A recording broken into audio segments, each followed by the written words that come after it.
¿Qué tal? Buenas noches, ¿cómo están a todos? Espero se encuentren muy bien el día de hoy. Nuevamente, esta noche más puntualmente, nos dirigimos a ustedes gracias a Diagnostool, que es quien ha armado todo este proceso, todo este engranaje para llevarles a ustedes esta serie de capacitaciones. La idea, como lo he dicho siempre, es transmitir conocimientos, experiencias, para que puedan ser absorbidas por ustedes y en el día a día las puedan aplicar para que con esto se profesionalicen, consigan obtener mejores resultados frente a la parte económica de sus talleres y se posicionen cada uno en sus sitios, en sus zonas donde nos desenvolvemos cada uno. Ahora bien, entremos en materia. Recordemos que esta es la última charla que vamos a tener. No quiere decir que no vayamos a tener más, pero puntualmente desde el punto de vista de electrónica, inyección electrónica, electricidad y diagnóstico básico de escáner, es hoy. Pues, terminamos este ciclo. Ok, compañeros, retomemos un poco de lo que hablamos la semana pasada, más puntualmente en esta gráfica, y vamos a enfocarnos en la página al lado derecho donde están las cuatro flechitas, una de ellas roja. Y esas son las funciones puntuales que podemos realizar con un escáner, que es leer los códigos de falla, borrar los códigos de falla, leer datos en vivo y algunas funciones especiales. Entonces, entendamos algo ahí para sacarle mayor provecho a nuestro escáner frente al diagnóstico. Ok, tenemos que tener en claro lo siguiente. Uno, un escáner es una herramienta de diagnóstico y en ocasiones sirve para reparar, sobre todo en la parte de reprogramaciones de funciones especiales. Ok, pero quiero que nos enfoquemos en lo siguiente.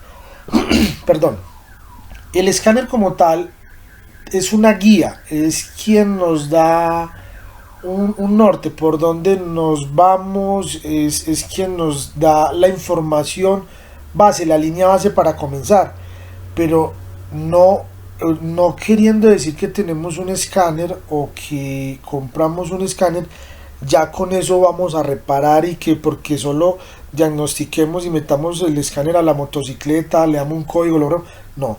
O sea, entonces el escáner, el escáner es una herramienta de diagnóstico la cual va a ingresar al software de la motocicleta, las memorias, nos va a extraer una información para empezar con una guía y no solamente podemos utilizar un escáner cuando el testigo de Check Engine esté encendido.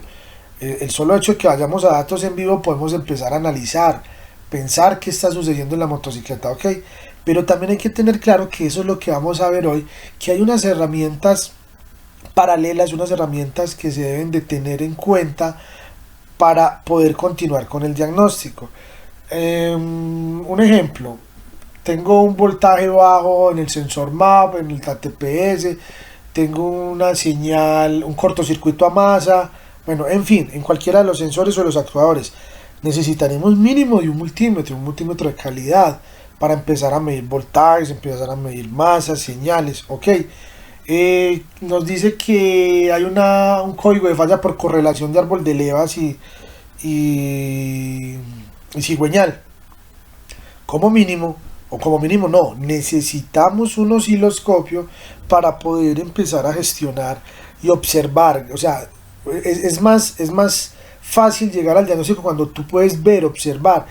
Uno de los sentidos es la vista. Es como cuando te dicen que algo es rico, pero te lo dicen, pero el día que tú lo pruebas y tu gusto lo sientes, dices, sí, ve rico, entonces así es lo mismo.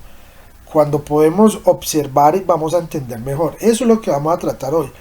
Cómo muy puntualmente diagnosticar o verificar los sensores, los actuadores con las herramientas. Vamos a ver unas tablitas de algunos sensores. Vamos a ver algunos tipsitos. Ya, como les dije, la semana pasada los entré en este mundo del escáner.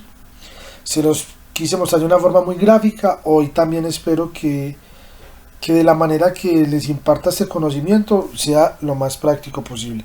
Ok, entonces vamos a entrar en materia, vámonos a la diapositiva. Entonces vamos a empezar con el diagnóstico de sensores. Primero vamos a ver sensores y luego vamos a ver actuadores.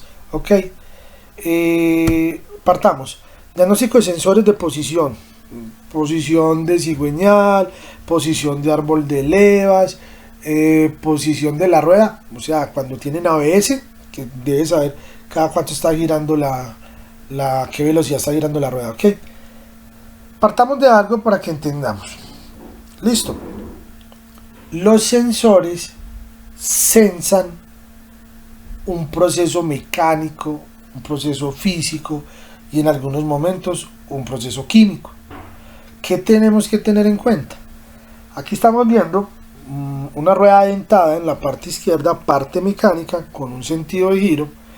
Entonces, ahorita que ya vamos a empezar a mirar, en la próxima diapositiva lo vamos a observar, es cómo ese movimiento de esa rueda dentada mecánica, al ser accionada por el cigüeñal y el motor, le introducimos un sensor.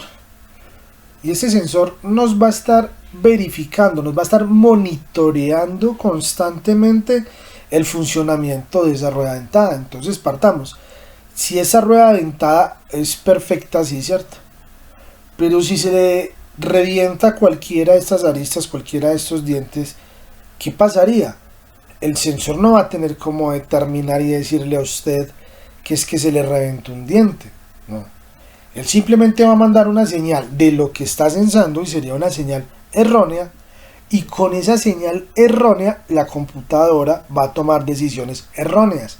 Ok, lo que quiero que me entiendan es lo siguiente: los sensores dependen de, o sea, en esos momentos hay una cosa que se llama maestro y esclavo. Es muy común decir que el maestro da una orden y el esclavo la realiza. En este caso, partiendo del punto de vista diagnóstico, el maestro es la parte que se está sensando, y en este caso el esclavo es el sensor, que es el que digamos que diagnostica, mira, observa, está constantemente monitoreando cómo está esa parte. Ok, entonces en este caso lo que quiero que entiendan es que la parte mecánica es de vital importancia, o sea, que lo que se esté sensando esté bien como lo diseñó el fabricante, para cuando el sensor entre a hacer su función también mande una señal bien. Ok, eso como primero que tenemos que tenerlo en cuenta. Listo. Ahora, analicemos algo.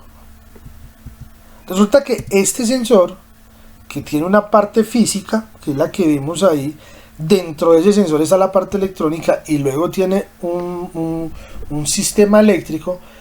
Ese sensor como tal, mire, también puede fallar la parte mecánica del sensor, que se nos reviente esta orejita y que al reventarse esta orejita no nos dé esta distancia, que es la que necesita el sensor para trabajar bien. Entonces también tenemos que fijarnos muy bien que si esto está oscilando nos va a dar una señal mala. Ok, ahora hay una parte eléctrica, que son los cables como tal, los que del conector del sensor.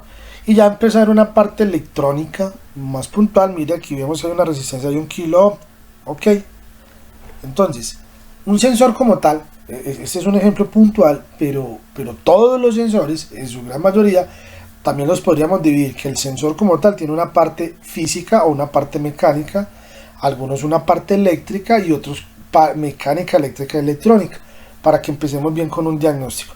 Este sensor de tipo Hall es un sensor de 3 cables, un sensor tipo, el cual nos va a traducir la señal que se está generando en la rueda y nos la va a convertir en una señal fluctuante, señal cuadrada digital, que oscila de 0 a 5 voltios, como lo podemos ver en la imagen.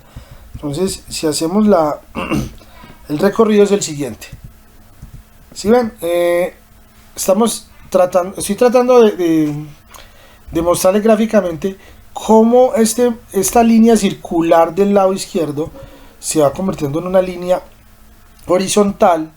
Que ¿quién hace eso? El sensor. Entonces ahí es donde yo les digo, si en la parte de acá se perdiese este diente, esta señal de acá se perdería y el microprocesador de la computadora no entendería qué estaría pasando. Ok, entonces ese es un sensor de posición de cigüeñal o de árbol de levas, pero es sensor de tipo Hall. Ahora miremos qué podemos diagnosticar en este sensor desde el punto de vista eléctrico y electrónico y con qué herramientas. Tengamos en cuenta, les repito, este tipo de sensor genera pulsos de 0 a 5 voltios. 5 voltios su parte más alta, 0 voltios su parte más baja. ¿Ok? Con un osciloscopio podemos observar muy puntualmente las señales cuadradas, las señales digitales que nos está entregando el sensor. Ponemos en una escala de, pongan más o menos en esta señal 20 milisegundos y una amplitud de 10 voltios y va a haber una señal amplia. Yo por lo regular acostumbro empezar con un tiempo amplio, 50 milisegundos, y el voltaje sí que sea el que trabaja, en este caso trabaja 5 voltios, entonces lo pongo en 10, y a medida que va girando voy disminuyendo el tiempo, paso de 50 a 20 a 10 a 5 milisegundos y así voy poniendo la señal muy clara dentro del osciloscopio. Aquí lo que quiero que entiendan es que para medir una señal de un sensor tipo Hall de una manera muy puntual, muy gráfica, requerimos de un osciloscopio en el cual vamos a poder medir la señal y basado en eso poder sacar diagnósticos si está fallando o no está fallando. Otro, ya con el multímetro, lo que vamos a medir, podemos medir es la señal de alimentación, la señal de referencia, que son los 5 voltios.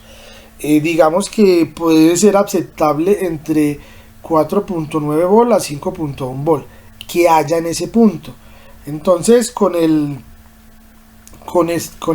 multímetro lo ponemos en voltaje, ponemos la masa del multímetro, el cable negro preferiblemente a la batería, al negativo, para que sea una buena masa, y con el cable rojo vamos a medir, podemos soltar la pacha para identificar cuando no sepamos cómo está conectado, podemos soltar la pachita, esta la desconectamos de acá y vamos a medir esta y esta.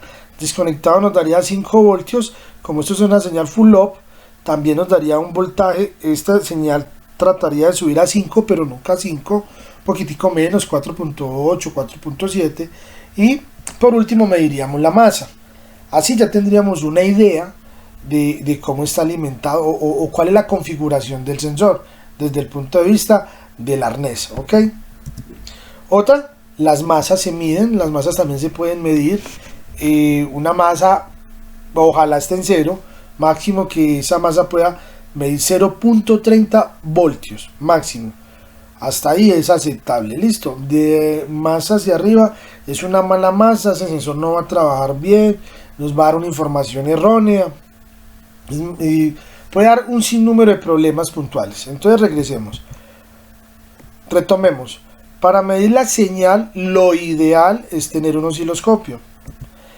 Para medir el voltaje de referencia, el voltaje de alimentación, puede ser con un osciloscopio. En este caso lo estoy poniendo con el multímetro y ponemos masa a masa de batería y con el cable rojo vamos a buscar los 5 volts.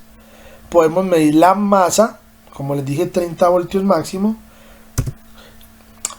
en este caso. Listo, estas medidas que yo les estoy dando, tanto esta como esta, que son las masas, también la podríamos hacer con el osciloscopio, pero esa ya será de una manera análoga. Entonces muchas veces cuando no tenemos mucha práctica es un poquitico más difícil de entender.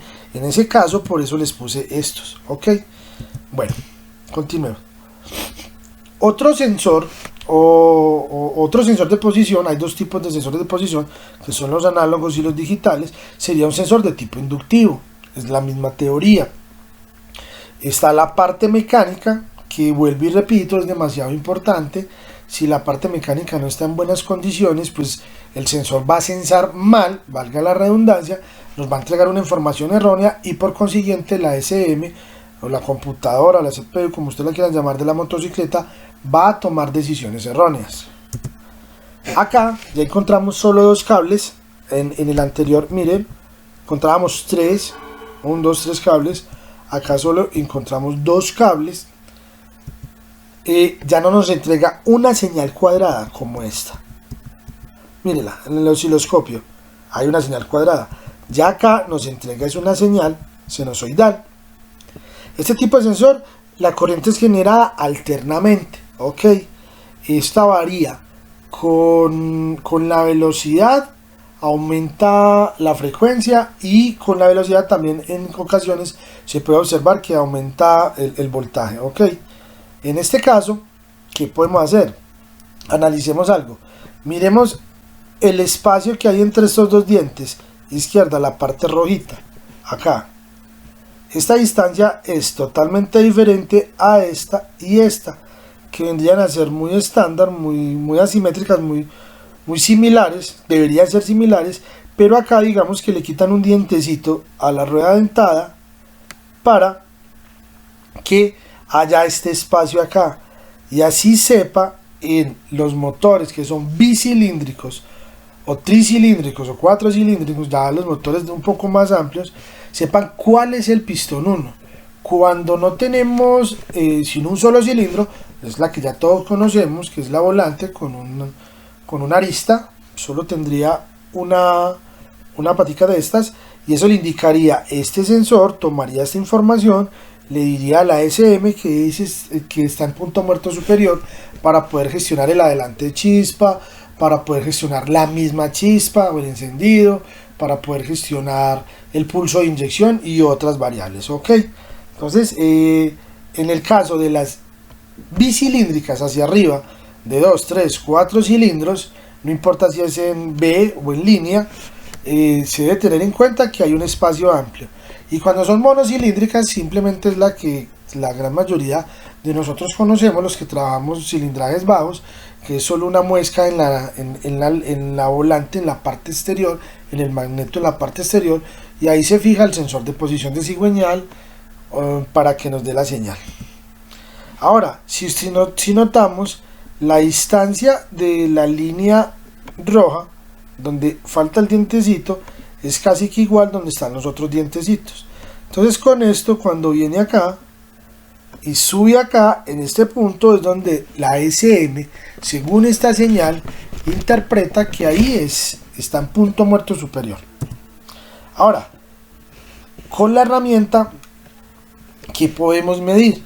En este caso, con un multímetro lo ponemos en resistencia, en este caso lo pondríamos en 20 kiloohms para poder medir 2.7 kiloohms que hay de resistencia puntualmente en este sensor. No quiere decir, ojo con esto, téngalo en cuenta, que porque en este entrenamiento estamos diciendo que este sensor de posición de cigüeñal tipo inductivo muy puntualmente mide 2.7 kiloohms, todos miden lo mismo, no podemos generar un estándar, o sea, todos cambian. Ahí es donde hablábamos en las capacitaciones anteriores, la importancia de tener el manual técnico, el manual de reparación, donde nos dé toda esta información. En este caso, les repito, acá podemos medir resistencia con el multímetro.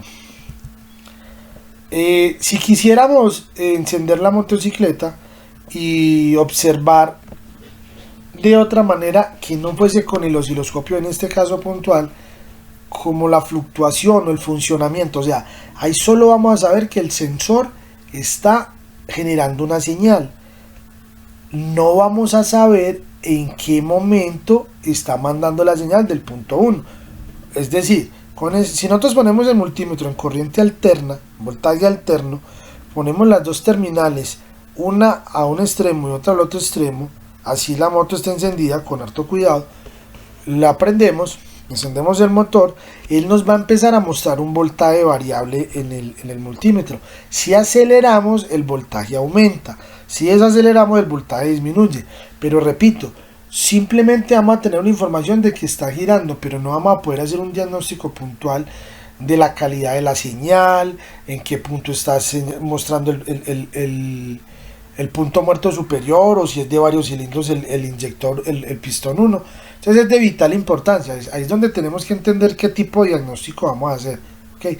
Hay diagnósticos cuando las fallas son muy puntuales, que nos toca utilizar más herramienta muchísimo más puntual para poder encontrar los daños. Ahora, esto es lo que yo les digo. Nosotros acá miraríamos un voltaje, acá ya miramos la señal, y acá con la señal, a medida que aprendamos a conocerlas y a familiarizarnos con ellas, es más, es muy chévere cuando tenemos herramienta dentro de nuestros talleres y lo que hacemos es utilizarla y nos llega una moto nueva o nos llega una moto que recién reparamos, que está en óptimas condiciones, es empezar a sacar este tipo de señales, mirarlas, familiarizarnos, ve esta moto cilindraje tal, marca tal, en buen estado, se mantiene así, la carga, las señales, las medidas, más hasta los gases. Entonces eso es muy puntual, tener esa medida base para cuando tengamos alguna dificultad podamos entrar a la biblioteca propia que nosotros creemos y sacar este tipo de señales, ¿ok? Ahora, entonces acabamos de ver los sensores de posición y retrocedamos, vimos dos. Uno, un sensor de tipo Hall, que es de 3 cables, que nos da una señal cuadrada, y vimos uno inductivo, que es de 2 cables, que nos da una señal sinusoidal, o sea, alterna. Entonces ahorita vamos a observar y vamos a hablar del sensor de posición de acelerador. Ok, acá tenemos un cuerpo de aceleración, acá es donde llega la guayita de mando, la que nosotros movemos desde el comando desde arriba. Cada vez que aceleramos, al acelerar esta guaya, al mover esto, él nos va a hacer girar la moneda, la mariposa, el obturador, y a su vez esto con este eje va conectado al sensor TPS. Por lo regular son de 3 cables, que son 5 volt, señal y masa. Hay algunos otros que tienen 4 cables en el sensor TPS, o en el sensor no, en este chasis, en esta parte donde se aloja el sensor, y el cuarto cable sería como un switch interruptor para la marcha mínima. Me explico. Cuando tú tienes la moto prendida y la tienes en marcha mínima, pues el acelerador no lo estamos oprimiendo, o sea que está desacelerada del todo. En ese momento ahí se activa un switch, da un paso, un 12 voltios, una masa, un 1 o un 0 para la computadora, y la computadora entiende que el motor, o sea que no hay demanda de carga, que no hay una exigencia por parte del conductor. En ese momento, cuando está en reposo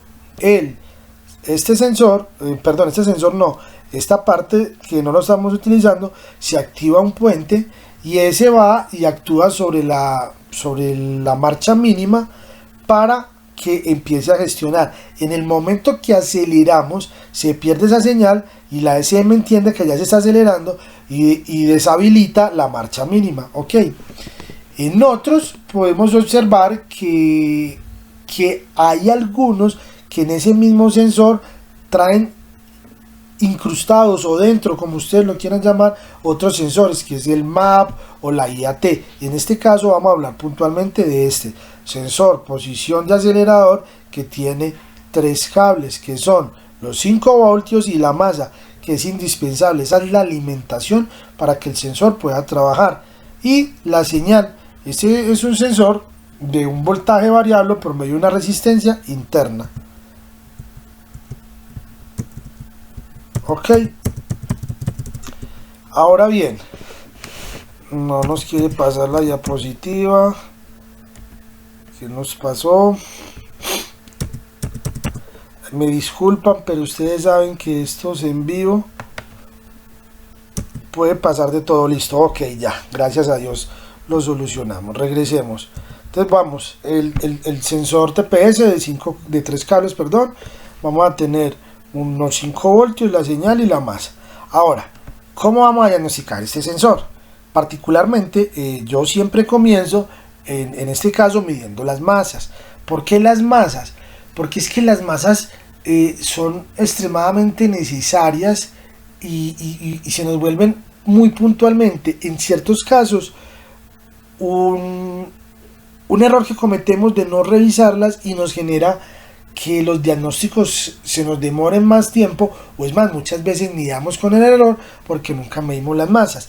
Cada que vayamos a medir las masas, como les estoy mostrando en la imagen, por favor cierren el switch, saquen las llaves, o en lo posible desconecten el positivo de la batería, o por el fusible, o como quieran, listo. Pero las masas por lo regular siempre se miden desconectadas, perdón, con el switch cerrado. Medimos la masa, como lo dijimos anteriormente, máximo 0.30 voltios. De ahí para arriba la masa es mala, mire qué está sucediendo. Medimos la señal, la alimentación, en este caso, como lo dijimos anteriormente, entre 4.9 a 5.1 volt, bien, pero lo ideal es que esté en 5 voltios. Ojo, mucho cuidado. Muchas veces nos dan 5 o un poco más, o por lo regular nos dan un poquito menos, 4.9, 4.7.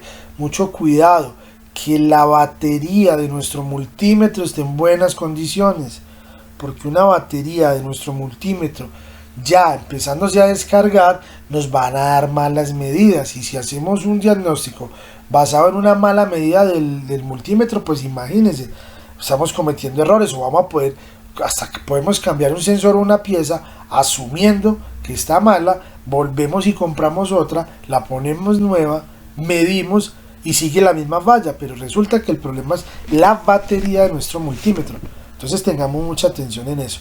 Ponemos el negativo a la batería y con el positivo tocamos los 5 volts, la señal. Podemos hacer lo mismo que hablamos ahorita en el inductivo, en el tipo Hall, perdón, que era donde podemos soltar, desconectar el arnés del sensor, la pachita, para en este punto, si desconectamos, poder indicar cuál son los 5 volts, cuál es la señal y cuál es la masa. Ok, ahora, y ya podemos medir el último paso, o como lo hago yo, es medir la señal, que fluctúa entre 0.5 volt a 5 volts. No va a estar en 0, no debería estar en 0, porque aquí esta mariposa por lo regular siempre tiene que estar, en este caso vemos el tope acá, que nos va a dar un poco de aceleración, va a estar un poco movida. Entonces, dependiendo del fabricante, algunos dicen 0.3 volt, otros dicen 0.4, 0.5. La medida mínima que nos va a dar es puntualmente la medida que nos está dando basado este tope. O sea, que nosotros podemos calibrar este tope con un multímetro. Se vuelve muy interesante si tenemos el manual en la mano. Si el manual nos dice que la TPS o el sensor de posición de acelerador en esta motocicleta X, cuando está en modo reposo, debería estar entre 4 y 0.4 y 0.6 volt. Entonces vos puedes calibrar la mínima desde ahí. Entonces, repito, se vuelve muy interesante, pero debemos trabajar con buena herramienta y con el manual de servicio. Ahora, yo les dije anteriormente que el voltaje también se podía observar de una manera análoga, porque quise ilustrar esto. Resulta que acontece que en las TPS o en los sensores de posición de acelerador hay algo muy típico, que nosotros o el propietario de la motocicleta no siempre se utiliza todo el rango. Me explico. Uno llega, mete cambio, acelera, engranaje, la lleva a fondo, suelta, la lleva a fondo, suelta, y así hasta que llega a la marcha ideal donde uno esté, dependiendo si es una pendiente o una zona plana. Lo que les quiero decir es que siempre hay un porcentaje donde más se trabaja la TPS, y como la TPS por lo regulares son unos potenciómetros donde hay un roce continuo, de tanto rozar ese TPS en un cierto punto, hay un desgaste y muchas veces se corta la señal. Eso lo podemos observar acá. Si el sensor, si el voltaje estuviera continuo siempre, querría decir que esa TPS no está interrumpida, ¿ok? Pero si nosotros estamos acelerando y en un momento se corta y luego vuelve y pasa, quiere decir que en este punto, que ya lo estamos observando, hay un problema dentro de la TPS. O sea, observar este tipo de problemas lo podemos hacer más fácil con un osciloscopio, no con un multímetro, porque el multímetro nos va cambiando los números. 1, 2, 2.5, 2.6, 2.7, 3, 3.1, ¿cierto? Entonces puede que nos dé un salto de 3, vamos a ver aquí, 1, 2, 3, 4 volts. Y digamos que fuera hasta acá 5 volts. No, digamos que sea de a 2. 1, 2. En 2 volts hay un corte. Y luego arranca en 2.5 volts más o menos. O sea, esto solo lo vamos a poder identificar de una manera muy puntual con el osciloscopio. Con el multímetro, para nuestro ojo no va a ser fácil determinar en qué momento se está haciendo este corte. Porque, vuelvo y repito, son un montón de numeritos que están cambiando. En cambio acá es una línea que vemos que la línea en un momento se corta, ya sabemos que ahí hay un problema. ¿Ok? Esto en el caso de las TPS. Ahora vamos a hablar del sensor MAP, sensor de presión de múltiple. El sensor MAP, en este caso, es el responsable de aproximadamente un 90%, vamos a hablar de un modo figurativo, un 90% de la cantidad de combustible que se va a ingresar a la mezcla aire-combustible, valga la redundancia. Repito, me explico, vamos a hacerlo no más puntual. Entre un 90 y un 95% de la gasolina que se va a inyectar a la mezcla aire-combustible o la que va a ir al motor, quien es el responsable de que esa cantidad de combustible sea calculada es el sensor MAP, porque es el que nos dice cuánto aire está entrando al motor. Y hay un tema que se llama la estequiometría de los gases. Es donde en la gasolina la estequiometría es 14.7 partes de aire por una de gasolina. Cuando esa estequiometría se cumple, todo el motor va a tener un buen funcionamiento. Te repito, el sensor MAP, téngalo en cuenta, es el sensor responsable de la mayor cantidad del porcentaje de cantidad de combustible que se ha ingresado al motor. Este tiene 3 cables, tiene lo mismo que la TPS, tiene 5 voltios, tiene masa y tiene una señal. Y en algunos casos a este sensor aparece con 4 cables. Por lo regular, cuando este sensor tiene 4 cables es porque dentro de él o en la parte en el hardware va ubicado el sensor IAT, y el sensor IAT es el sensor de temperatura del aire. Ok, pero en este caso puntual vamos a hablar de un sensor MAP de 3 cables. ¿Qué vamos a medir? Lo mismo como lo vimos en el TPS, la masa que sea máximo 0.30 volt, la alimentación 4.9 bolas, 5.1, lo ideal es que sea 5, tener mucho cuidado con el estado de la batería de nuestro multímetro y que sea un multímetro de calidad. Y luego vamos a medir la señal. Aquí hay una pequeña tabla donde nos habla de, según el vacío que haya en el motor, cuánto debería ser el voltaje que se debería medir en ese momento. Entonces hagamos un ejercicio. Nos dice vacío, al frente nos dice la tensión o el voltaje, estamos hablando del sensor MAP. En la primera línea nos habla de 0 pulgadas de mercurio, 0 presión, donde nos dice que la tensión o el voltaje que debe haber en ese momento en el sensor con el switch abierto sería de 4.8 volts, más o menos 10%. Listo. Repito, si el switch encendido, el motor apagado, no está girando, si vamos a medir en este punto, debemos tener 4.8 volt, más o menos 10%, o sea, de 4.4 a 4.8 está bien, listo. A medida que hay vacío en el motor, 3 pulgadas de mercurio, 5, 7, 10, 15. Digamos que un motor por lo regular en muy buen estado debería estar en 20 pulgadas de mercurio, entre 20 y 22 pulgadas de mercurio, listo. O sea, si nosotros encendemos el motor y tenemos la posición del acelerador en 0, o sea, está en marcha mínima, lo ideal es que nosotros tuviéramos, en este caso, según esta motocicleta, esto es de la Yamaha R15, deberíamos tener 0.9 volts en mínima.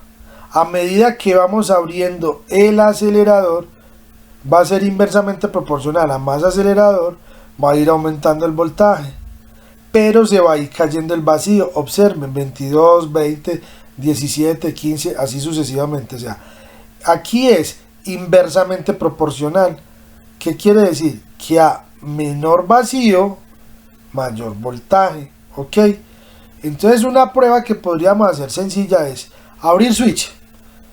No encendamos el motor, midamos en este punto con solo abrir el switch y nos dice que nos da 4.8 volt. Listo, ya tenemos esa medida base. Encendemos la motocicleta, la llevamos a acelerador a fondo durante unos poquitos segundos, no mucho, para que no vaya a hacer un daño. Es malísimo acelerar un motor en mínima a fondo, listo, pero en este caso es puntual para que me entiendan el ejemplo. Entonces abrimos switch con el motor apagado, medimos en la señal con el negativo a más de batería con el positivo de la señal, nos da 4.8 volt. Luego encendemos la motocicleta, la ponemos acelerada a fondo y nos debería dar esta misma medida. Si esta misma medida no nos da, hay algo. Hay que encontrar si hay una obturación, si hay un mal calibre de válvulas, un mal sellado de válvulas, un anillos, no sé, algo. Pero en el momento que usted lleve la mariposa, o sea, la acelerador a fondo, se tiene que igualar la presión atmosférica con esta presión. ¿Ok? Hablemos puntualmente. Si tú abres la moto, ¿cierto? Perdón, el switch de la motocicleta, y te da 3.3 volt, porque siempre tiene que haber una presión atmosférica. Listo, no hay una presión de vacío, pero si hay una presión atmosférica, tenemos 3.3 volt. Cuando tú aceleres la moto a fondo, te tiene que dar 3.3 volt. Listo. Eso es una forma rápida de diagnosticar, no el sensor. Puede ser una falla mecánica, o también puede ser el sensor. Porque si tú reparas un motor, tú estás totalmente seguro que mecánicamente está bien, que es lo que yo les digo. Los sensores miden partes mecánicas y partes eléctricas, principios físicos, mecánicos o químicos son los que miden los sensores. En este caso nos está midiendo un vacío. Si estamos totalmente seguros que nuestro motor está en perfectas condiciones y según el manual nos debería dar un voltaje, ahí ya sí empezamos a descartar los sensores. ¿Ok? Ahora vamos a hablar de los sensores de temperatura. En este caso la IAT y el EST. IAT es el sensor de temperatura del aire que está entrando al motor. Y la EST es el sensor de temperatura del refrigerante. Ambos son de vital importancia. Partamos. En la primera, si no mal me equivoco, si fue en la primera clase o en el primer curso que dicté, les explicaba que hay un principio termodinámico de que todo lo que se calienta ocupa más espacio. Entonces, si el aire está frío o está caliente, va a depender cuánto se llene el cilindro. Entre más caliente esté el aire, menos cantidad de aire le va a caber en el cilindro. Me explico. Si tenemos una moto de 200 centímetros cúbicos de aire, lo ideal es que cada que el pistón pase del punto muerto superior al punto muerto inferior, dentro de ese espacio nos quepan 200 centímetros cúbicos de aire.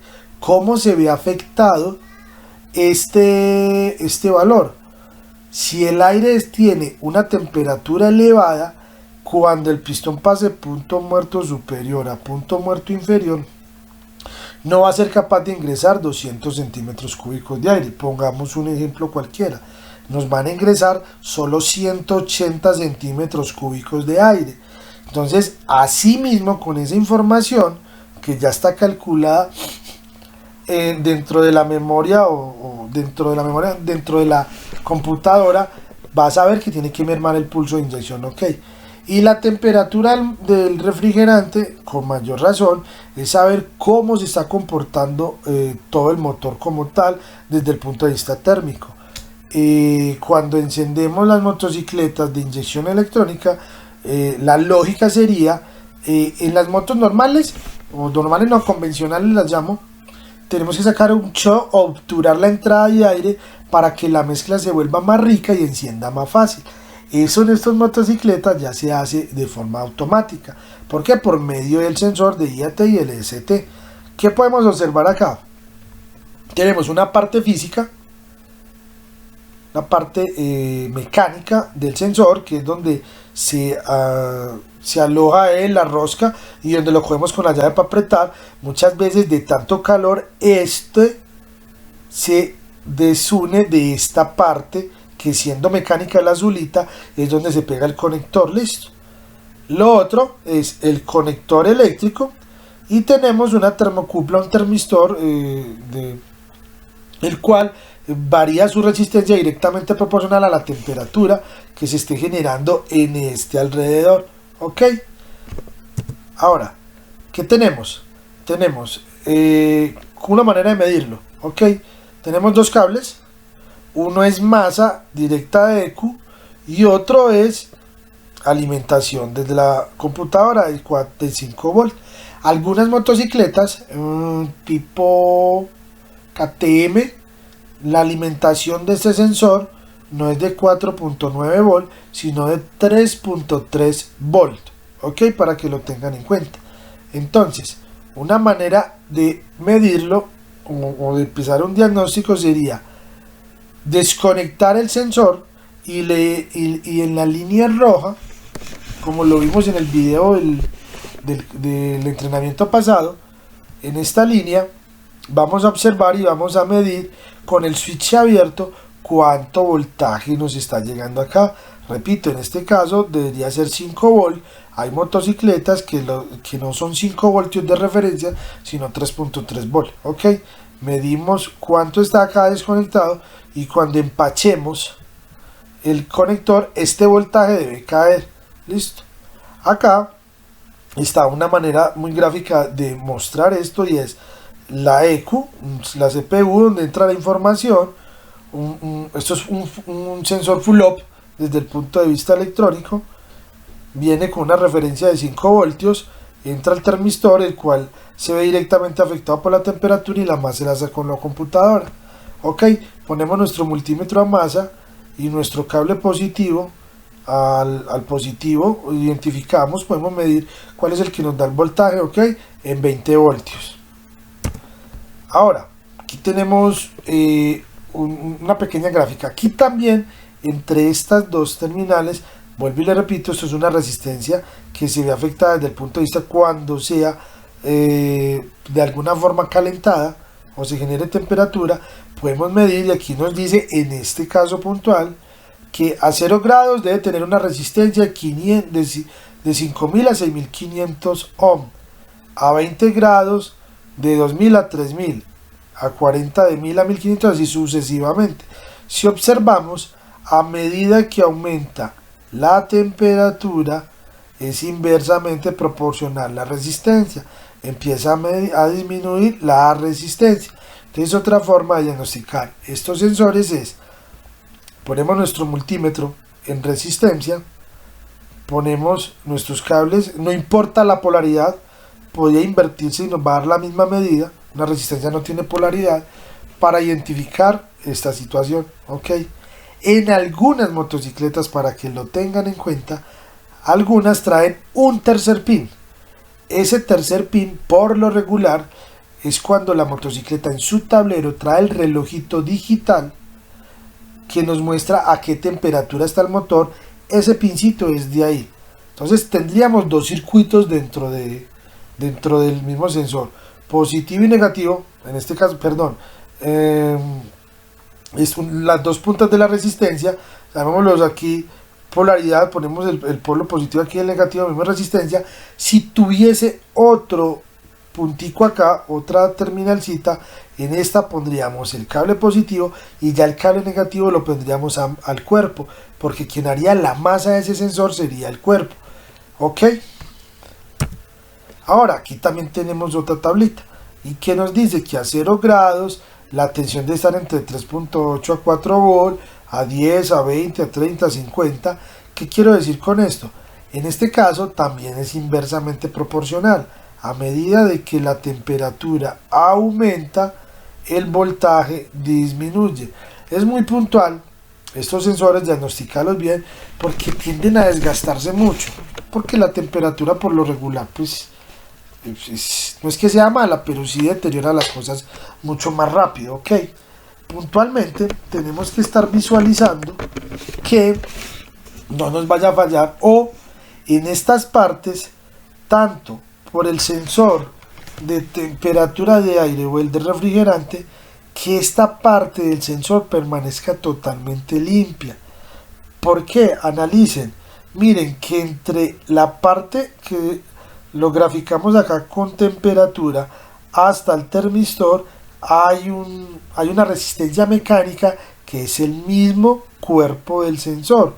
Si este cuerpo del sensor acá se empieza a ensuciar, tiene que calentar primero el mugre, luego la parte mecánica del sensor y luego el termistor, lo cual nos podría decir que la motocicleta, estando a 30 grados centígrados, que nos debería mostrar 2.2 voltios, podría ser al revés, que esté a 30 grados centígrados, pero como se pierde un poco de esa temperatura tratando de calentar lo que esté aquí obstruyendo el paso, nos va a mostrar 3 voltios. O sea que estando caliente nos va a decir que está un poquito más fría, y cuando el motor está un tricito más frío, siempre va a aumentar el pulso de inyección, va a ingresar más gasolina. Ok, entonces hay que tener cuidado con esa parte. Ahorita ya hablamos de los sensores más importantes, los de mayor relevancia. Quiero hacerle algo acá, énfasis a ustedes, muchachos. En la inyección electrónica de las motocicletas, hasta el 15%, la gran mayoría de las marcas, hasta el 15% de la carga, o sea, de 0 a 100% de carga, hasta el 15% de carga, la computadora es capaz de calcular cuánto aire está entrando, de medir cuánto aire está entrando, y asimismo gestiona el pulso de inyección, o sea, el inyector que estamos viendo en pantalla. Pero a partir de 15% de carga o de exigencia, ya no lo mide, ya lo calcula. ¿Cómo lo calcula? Con el número de revoluciones del motor versus la posición del acelerador. Basado en ello ya dice, bueno, si voy a 6000 revoluciones y voy con el acelerador a fondo, me está entrando tanto aire. O si voy a 3000 revoluciones y voy con el acelerador a un 5%, me está entrando tanto aire. Y recuerden que tiene que haber una estequiometría. El aire, la gasolina depende del aire que entra. Entonces, ¿qué pasa? Si tenemos un sistema de filtración malo, ese cálculo se va a perder, porque ese cálculo lo hicieron basados en un filtro original, en un filtro limpio, bueno, que no tenga obstrucciones. Si no se le tiene un buen mantenimiento, si cambian filtros o se hacen algunas modificaciones al sistema de filtración de aire, ese cálculo, recuerden, es un cálculo, no es una medida, va a empezar a fallar y va a empezar o a ingresar más combustible del necesario o menos combustible del necesario, y en alguno de los dos casos va a perder prestaciones el motor. Me explico. Cuando tú tienes una mezcla estequiométrica 14.7 partes de aire a 1 de gasolina, es donde mejor trabaja el motor. Si tú te mueves de 14.7 a que la mezcla sea pobre, que haya más aire y menos gasolina, o viceversa, más gasolina y menos aire, en cualquiera de los dos casos va a haber algo que se llama los hidrocarburos, o sea, es mezcla que no se quema dentro del motor, y con esto se pierde la eficiencia del mismo. Entonces hay que tener mucho cuidado con las filtraciones. Recuerden, hasta el 15% se mide la cantidad de aire, sobre el 15% se calcula, basado en una regla, en un algoritmo que tiene ya internamente la computadora para saber cuánto combustible debe ingresar. Ahora hablemos un poquito del inyector. El inyector tiene una parte mecánica, tiene una parte eléctrica, ¿ok? Lo que hacemos es generar un campo magnético. Ese es el conector, le entra positivo y negativo, ¿ok? Alimenta estas cositas rojas, son la bobina.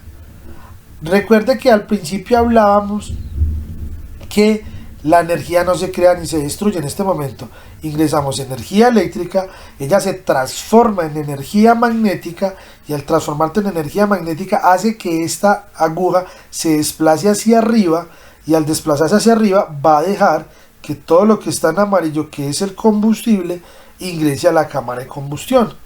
o en la cámara de combustión, perdón, no, eso sería inyección directa. Eso ingresaría directamente al múltiple de admisión.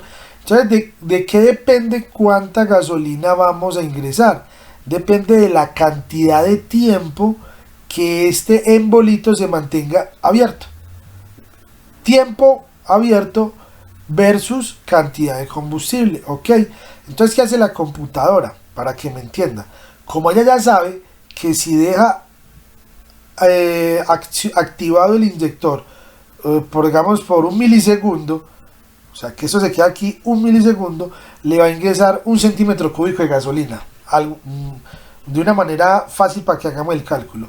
Que si se queda 2 milisegundos, va a ingresar 2 cm³ y así sucesivamente. 3, 4, 5. Entonces vamos a suponer que el motor está frío. Necesitamos volver la mezcla rica. En este caso nos tocaría, la computadora diría, bueno, yo tendría abierto este inyector solo un milisegundo para que me entregue 1 cm³. Pero como el motor está frío, yo lo voy a dejar 1.5 milisegundos abierto para que me ingrese 0.5 centímetros más de combustible. Y con esto logramos que el motor se caliente más rápido. Por eso el motor tiende a acelerarse. Esto que yo les digo acá, cuánto tiempo se va a quedar abierto, el principal responsable es el sensor MAP, que es el que nos dice cuánto aire ingresa. Ya luego, después del 15%, los responsables son las RPM y la posición del acelerador. En este caso, para que tengamos en cuenta, el inyector tiene una parte mecánica y una parte electrónica y eléctrica, perdón. La parte mecánica es es la agujita de la que en estos puntos tiende a ensuciarse, sea para que se obstruya el inyector y ingrese menos combustible, o para que no haya un buen sellado y se quede goteando. En cualquiera de los dos casos no va a trabajar bien el motor. Tenemos una parte de filtración, este filtrico lo venden, que no nos deja ingresar suciedades a toda esta parte de la cámara. Debemos medir la resistencia del inyector para saber que está bueno, ¿ok? Como en este caso, les muestro. Físicamente el inyector tiene dos terminalcitas, ponemos el multímetro en 200 ohm o en este caso, como es automático, él solito, usted con solo ponerlo, él se gradúa la escala y hay mucha diferencia de resistencias de inyectores. He visto inyectores desde 3 ohm hasta 15, 16, 17 ohm. Lo ideal es mirar el manual del servicio para saber cuántos son los ohmios que debe tener el inyector. Cuando vayamos a revisar un inyector, lo primero que vamos a revisar es la parte eléctrica, cómo está la resistencia, lo primero, antes de cualquier otra cosa. Listo. Ahora, ¿qué podemos mirar también acá? Aquí hago un pequeño planito, facilito de entender, para que analicemos cómo se alimenta el inyector. El inyector se alimenta con 12 voltios directos de un relé. Por lo regular siempre vienen de un relé, o algunas veces vienen de switch, son pocos los que vengan desde la SM. Entonces hay una alimentación directa. Cuando se abre el switch hay una alimentación directa de 12 voltios. Pero la masa de ese inyector la da la ECU. El procesador nos dice cuándo va a activar ese inyector y cuánto tiempo, lo que yo les mostraba acá. Cuánto tiempo vamos a dejar activado la aguja aquí arriba para que deje ingresar combustible. Asimismo es acá. Viene el positivo directo, siempre estará el positivo, pero esta masa es pulsada según la cantidad de tiempo que queramos que esté abierta. Entonces, ¿qué hacemos? Ponemos negativo a la negativo de la batería, ponemos nuestro multímetro en voltios, no en milivoltios, y medimos que le estén llegando a los 12 voltios con lo que trabaja el sistema. Ok, la próxima medida es con el multímetro. Ahí es muy chévere porque podemos medir el numerito, el tiempo de inyección, cuánto tiempo el inyector está abierto. No hay estándar, muchachos, colegas. Es que me van a preguntar, como me han preguntado en otras ocasiones, cuánto tiempo es lo ideal que esté abierto el inyector para saber cuánto combustible ingresa, no. La resistencia sí es un estándar. Digamos que el inyector, una suposición, tenga que tener 6 ohmios de resistencia, siempre tiene que estar en 6 ohmios.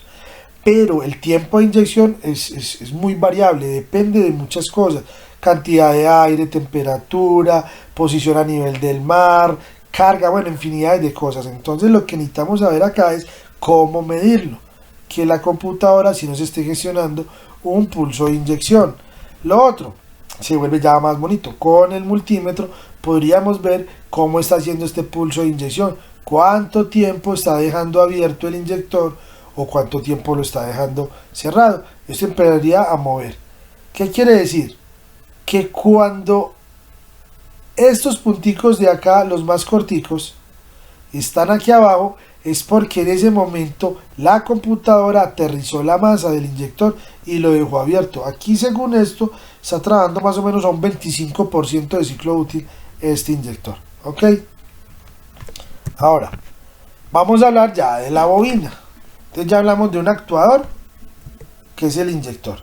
Ahorita vamos a hablar de otro actuador, que es la bobina de encendido. La bobina de encendido, al igual que el inyector, es controlada por una corriente directa, una alimentación que viene de ignición, puede venir de un relé, puede venir directamente de switch, ok. Y la masa, quien va a controlar la saturación de esta bobina, va a ser del circuito primario. La saturación de la bobina del circuito primario, ¿quién lo va a controlar? La ECU, la computadora. Le va a decir cuánto tiempo deja saturado esto para que se vaya llenando la bobina y en cierto momento abra el circuito, descargue, se genere el campo magnético, pase al segundo arrollamiento, el secundario, y ahí es donde se genera la alta tensión que va hacia la bujía. Ok, entonces en este caso, como lo digo, a la bobina le llegan 12 voltios directos después de abrir switch y un pulso de la computadora, que es la que va a activar la bobina. Ahora, observemos. Con el osciloscopio, aquí sí es muy puntualmente, necesitaríamos el osciloscopio para poder entender y analizar esta señal del inyector, perdón, de la bobina, que sería así. Ponemos el negativo de la punta de la pinza del osciloscopio al positivo de la batería, ojalá al positivo para que sea una medida más fiable, y la punta positiva la ponemos a la señal que actúa la bobina en el primario. Entonces analicemos, mira, este tiempo que está aquí abajo cerrado, esto es masa. Cuando este tiempo se cumple a cabalidad, quiere decir que usted empezó. Digamos que este tiempo usted lo puede asimilar a que de acá hasta acá es el 100% que debe estar la bobina saturada, que es igual a estar de acá a este punto, la bobina está saturada. En este momento la computadora abre el pulso, hay una descarga, un pico alto de 70 voltios, mire, llega hasta 70 voltios, baja, y este de acá hasta acá es el tiempo de quemado. De este punto a este punto es el tiempo que se queda activada la chispa dentro de la bujía. Entonces es muy importante entender eso, porque con el osciloscopio podemos observar y analizar cuánto tiempo, podemos calibrar hasta la bujía con el osciloscopio, según lo que nos diga el fabricante, según la necesidad y según las prestaciones. Cuando nos empezamos a pasar de abertura de la bujía, es más, cuando la bujía se empieza a desgastar por su proceso normal de trabajo, nosotros podemos identificar sin bajar una bujía que esa bujía está demasiado abierta, basado en el tiempo de quema. Si el tiempo de quema está más amplio de lo normal, de acá hasta acá, digamos que no estaba de este punto, sino por allá hasta acá, ok. Y lo que le dije al principio, si nosotros constantemente estamos midiendo motocicletas o sacando una base de datos, podemos saber que esta motocicleta, el tiempo de inyección serían tiempo de inyección, no, tiempo de quemado serían 1 o 2 milisegundos, perfecto. Pero si empezamos a observar que estos 1 o 2 milisegundos se nos pasan, quiere decir que la bujía está más abierta de lo normal. Y cuando aquí empieza a haber mucho ruido, o sea, esto es un ruido normal, ruido sería como un serrucho acá, es que es ruido, mucha interferencia acá, quiere decir que hay algo que está interfiriendo para que la chispa se aterrice a la bujía. Un motor consumiendo aceite que esté ensuciando la punta de la bujía va a tener mucho ruido en la punta. ¿Qué podemos medir con el multímetro? Ponemos en 12 voltios el multímetro, el negativo a la batería y podemos medir que haya una buena ignición, que haya un buen 12 voltios. Recuerden que este 12 voltios se va a aterrizar por la computadora. Entonces, si acá queremos tener una buena alta tensión en el secundario, requerimos que en el primario haya una buena cantidad de voltaje. ¿Okay? Cuando un sistema de carga está fallando, a este punto le van a llegar menos voltios de los que se necesita y por ende, si aquí entra menos, transforma menos. Y si transforma menos cantidad de corriente, va a saltar menos cantidad de corriente de voltaje en la bujía. Y si hay menos voltaje en la bujía, la moto va a tener problemas de potencia, de prestaciones, ¿ok? Para que lo tengamos en cuenta. Con el multímetro también, así como lo miramos acá, con el osciloscopio, que nos dice este tiempo de quemado, aquí nos lo dice en cuadritos y en una gráfica, listo. El multímetro nos lo puede decir en números, y lo que yo les acabo de decir de 2 milisegundos, que lo sacamos del cálculo de los cuadritos del osciloscopio, estos 2 milisegundos nos los puede decir el tiempo de quemado. Nos lo dice que el multímetro, tantos milisegundos de tiempo de quemado. Se vuelve muy interesante esa parte.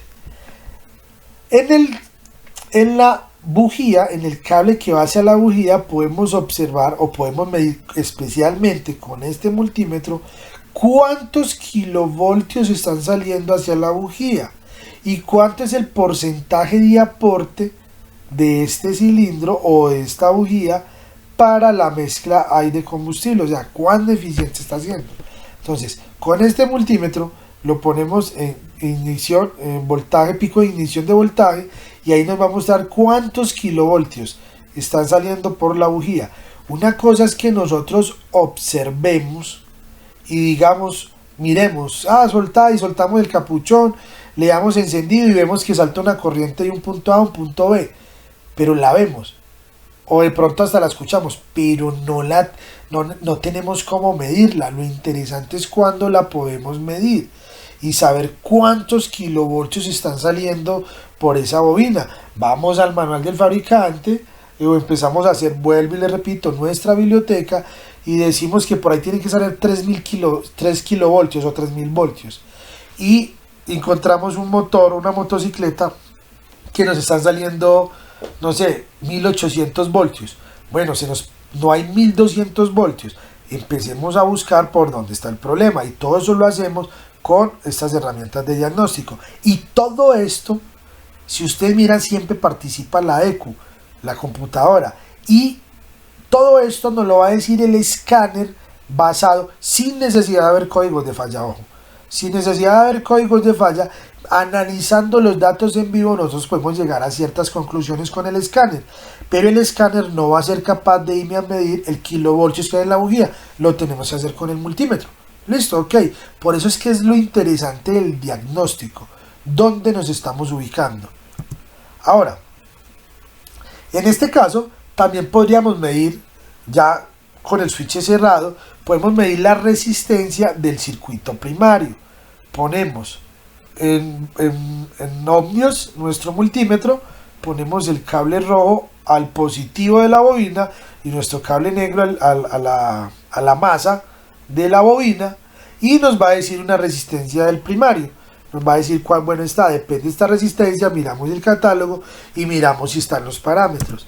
Y también podemos medir la resistencia del secundario, que es desde el positivo al negativo de la computadora. Ok, pasemos a otro actuador, que es el actuador del control de mínima, que es quien nos... mira, vamos, les muestro acá, me retrocedo bastantico hasta acá. En este caso, el tope de la mínima no lo da este tornillito. Yo por eso les dije a ustedes que la motocicleta te dice que el ralentí tiene que estar entre 0.4 y 0.6 volt. Entonces tú mueves el tornillito, pones el multímetro acá y te dice hasta cuándo fueron los 4.6 volt. Te dice que ahí quedó bien la mínima. Pero en este caso puntual ya no es un tornillito mecánico, sino que es, digámoslo así, un tornillito eléctrico basado en un motorcito. Y es este. Basado en este motorcito, él nos va a entrar o desplazar esta aguja, que esta aguja es la que nos va a dar el paso del aire en mínima.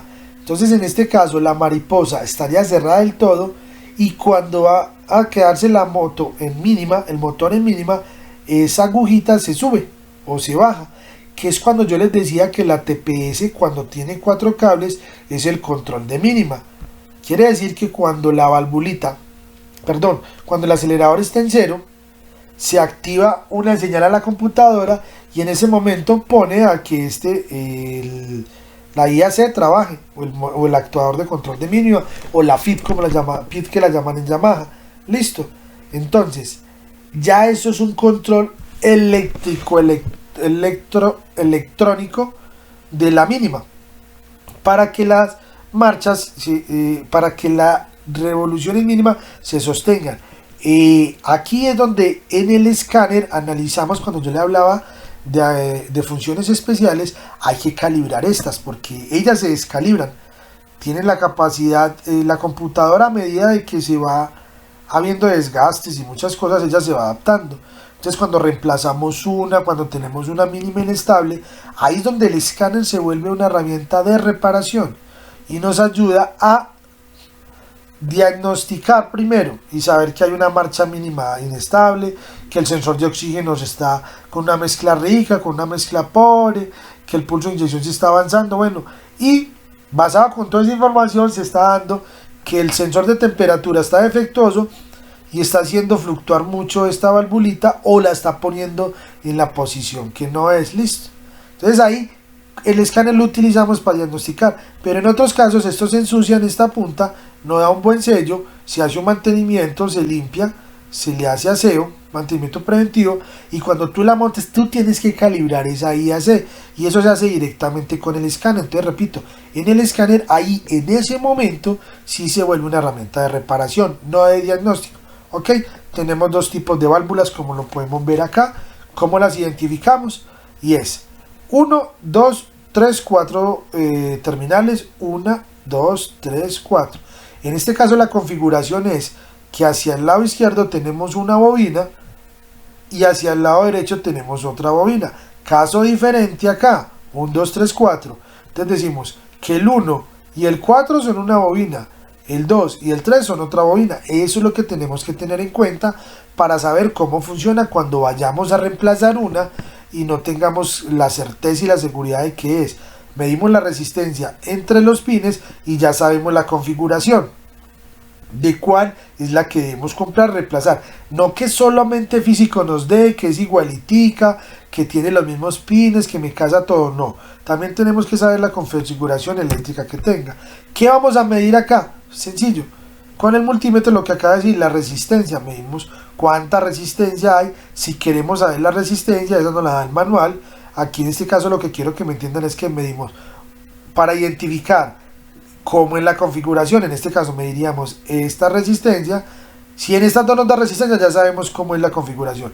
Pero si en este caso midiéramos este y este, y sería, si esta fuera la configuración, en ese momento no nos daría ninguna resistencia. Entonces ya sabríamos cuál es la configuración de esta válvula IAC. Listo, repito, esta válvula IAC, actuador de mínima o válvula FI, como ustedes la quieran llamar, muchas veces necesita la reconfiguración, la programación para que ésta empiece a trabajar de una manera adecuada y el motor no sea inestable. Que podemos medir acá, a una de las dos terminales nos va a llegar 12 volts, sea acá o acá, en las mismas trabaja con 12 volts, y en el otro va a haber una señal pulsada. Ok, Resulta que esto puede invertir la polaridad. Cuando quiere que gire para un lado, en este lado es positivo y en este lado es negativo, pero cuando quiere que gire para el otro, en este lado es positivo y ya este lado es negativo. Pero sí, siempre es por pulsos modulados. ¿Cuánto tiempo la va a tener abierta? ¿Cuánto tiempo la va a tener cerrada? Ok. Y lo mismo sería acá, exactamente lo mismo, solo que aquí la configuración cambia, que es lo que debemos que tener en cuenta. Ahorita, otro actuador, si ustedes analizan todos los actuadores, hablamos, mire, vamos a hablar de un actuador acá. Inyector, tiene una bobina, acá, que se puede medir para generar campo magnético, y el campo magnético genera un movimiento. Ahora, vamos. Circuito primario. Tiene una resistencia de un punto A a un punto B. ¿Para qué? Para generar un campo magnético. Pero en este caso ya no voy a generar el campo magnético para generar un movimiento, sino que transformo la energía magnética y la subo a energía eléctrica a más kilovoltios. Listo. Suelto, tengo energía eléctrica, la transformo en energía magnética. La energía magnética vuelvo y la transformo en energía eléctrica, que es la que sale por la bujía, pero tiene una resistencia. Acá tenemos una válvula, un actuador de control de mínima, tiene una resistencia, tiene otra resistencia, y dependiendo de la configuración, que es lo que ya les acabo de explicar cómo lo hacemos, ¿para qué? Para, basado en esta resistencia, generar un campo magnético, hacer girar un tornillo que hay aquí adentro, y por medio de una tuerca fija el tornillo entra o sale. Pero todo lo que tenga que ver con actuadores tiene que ver con bobinas. Por último, miramos la bomba de combustible. Es una parte, se haga de cuenta, un motor de arranque, lo mismo, tiene escobillas, tiene una resistencia, una polaridad, y hace girar el inducido hace girar esta espita, y esta espita lo que genera es que captura o hace un vacío, coge el combustible, lo sube y lo saca por este lado.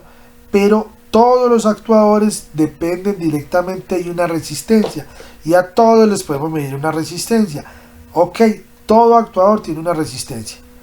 No lo mismo en los sensores, es diferente, y esto demanda mucha corriente, mucha. Y por lo regular siempre trabajan con pulsos de PWM. Acá, ¿qué podemos medir? Podemos medir una resistencia entre la terminal A y la terminal B. Recuerden, no tiene polaridad, podría ser en cualquiera de las dos, pero nos va a dar de dónde sacamos la información, del manual del servicio. La otra, ¿qué podemos hacer? Abrimos switch, tiene 12 voltios directos. Por lo regular, los 12 voltios que controlan la bomba de combustible salen del mismo punto que controla el inyector y controla la bobina. Listo, salen del mismo relé. ¿Qué haríamos? Pondríamos nuestro multímetro en voltios, ponemos la pinza al negativo de la batería y el positivo al positivo de la bombita, y saber cuánto con voltaje nos está llegando. Y en algunos casos, la mayoría de casos en las motocicletas, el control de la bomba también se hace por control de un PWM, saber cuánta potencia le vamos a entregar, cuánta velocidad de giro le vamos a entregar la bomba según las necesidades. No es lo mismo la cantidad de combustible o el flujo de combustible que necesitemos cuando el motor está en mínima.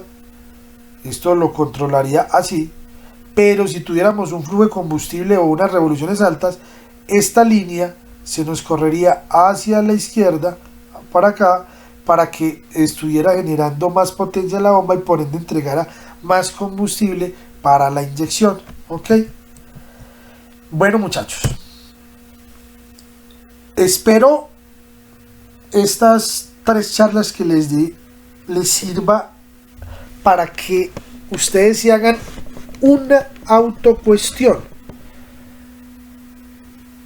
Que la tecnología día a día va cambiando y nosotros no nos podemos quedar atrás. Nosotros tenemos que estar siempre a la vanguardia. Cada vez va a haber más control eléctrico y electrónico en las motocicletas y tenemos que estar preparados con conocimientos. ¿Qué tenemos que ponernos en cuenta o tener en cuenta? ¿Qué tipos de diagnóstico existen? Bajo, medio y experto. ¿Dónde nos vamos a ubicar? Porque donde tú te ubiques en bajo, medio o experto, así vas a hacer los trabajos que vas a realizar. Me explico. Quien está ubicado en el diagnóstico bajo no debería prestar de servicios de diagnóstico medio y de diagnóstico alto. Quien está ubicado en el punto de diagnóstico medio puede prestar el servicio de diagnóstico medio y diagnóstico bajo. Y quien está en un nivel experto puede prestar cualquiera de los tres servicios. ¿Dónde se quieren ubicar ustedes? En el que ustedes se quieran ubicar hay infinidades de formas de hacerlo. Si están en el bajo y quieren seguir en el bajo, es decisión de cada uno. Si están en el medio, si están en el experto, lo ideal sería llegar al medio o al experto. Pero para llegar a esos dos necesariamente tenemos que capacitarnos, necesariamente tenemos que cambiar la mentalidad, necesariamente tenemos que conseguir otro tipo de herramienta, aprender a utilizarla, no tenerla por tenerla y tenerla subutilizada. Hay que tener de todo y tener conocimientos. Téngalo por seguro que cuando tú te vuelves de diagnóstico tipo medio o experto, los ingresos en tu taller van a ser altos. ¿Por qué? Porque el medio o hasta el mismo gremio, se lo digo con experiencia propia, cuando los talleres se dedican a quedarse en el diagnóstico bajo, cuando hay un problema que no le pueden dar solución, ellos mismos te lo refieren, te dicen, ve, anda a la provincia tal, al barrio tal, que allá hay el taller de tal nombre, que allá te lo arreglan. Y es más, llegan donde uno y te dicen, sí, mira, a mí me refirió tal persona. ¿Por qué? Porque ya saben que tú eres un tipo que estás en un tipo de diagnóstico experto y tienes herramientas, te has gastado dinero. Es más, si tú en este momento me estás escuchando es porque te interesa, quieres salir adelante. Cuando a ti te llegan ese tipo de diagnósticos después de que estuvo en varios talleres y no fueron capaces de dar la solución, lo que tú cobres, ojo, métete en la cabeza, lo que tú cobres te lo van a pagar porque te están viendo en ti un salvador, una persona que le va a dar la solución a ese problema que en otros lados no han sido capaces de solucionarlo. Entonces, aprovechemos, no todos se quieren montar a un nivel de diagnóstico alto, por los motivos que sean, se quedan en el bajo, pero a medida que la tecnología evoluciona, nos obliga a subir de diagnóstico. Están en el momento indicado, están en el punto indicado para hacer esto. No crezcan solamente con el diagnóstico, crezcan organizadamente. Un cuerpo debe crecer homogéneamente. Cuando un cuerpo le crece mucho la barriga, se ve feo. Cuando los cuerpos tienen las orejitas grandes, se ven feos, ¿cierto? Una manito, bueno, o sea, el cuerpo tiene que crecer homogéneamente, entonces crezcan homogéneamente con conocimientos, con herramientas, con servicio al cliente. Fiorentini decía el Facebook Live pasado que es muy importante el new marketing, la manera de promocionarnos. El cliente hay que gestarlo, hay que traerlo con buenos servicios. Hay gente hay que fidelizarlo con el servicio, cómo lo prestamos, y el postservicio, darle una llamada, cómo te fue con el vehículo, en lo posible salir a hacer una prueba de ruta con él, estar pendiente de él. Eso te da calidad. No crezcamos solamente con conocimientos o con herramientas, tenemos que ser integrales. Nuevamente les digo que este entrenamiento es gracias a Diagnostool. Ellos como tal están buscando es que ustedes sepan que ellos son unos aliados. O sea, esto, obvio, en esta vida nada es gratis, a ellos les cuesta esto, pero ellos están dispuestos a invertir porque quieren sacar este tema de las motocicletas del diagnóstico profesional, de mostrarles nuevas formas de trabajar a ustedes. Entonces, vuelvo y lo repito, se lo agradezco a ellos que me hayan invitado a prestarles estos servicios a ustedes, a transmitirles este conocimiento, el cual espero sea de vital importancia para ustedes. No será el último, más adelante nos volveremos a ver. Cualquier comentario me lo pueden hacer en el Facebook, yo con gusto se los responderé. No siendo más, un abrazo, una feliz noche.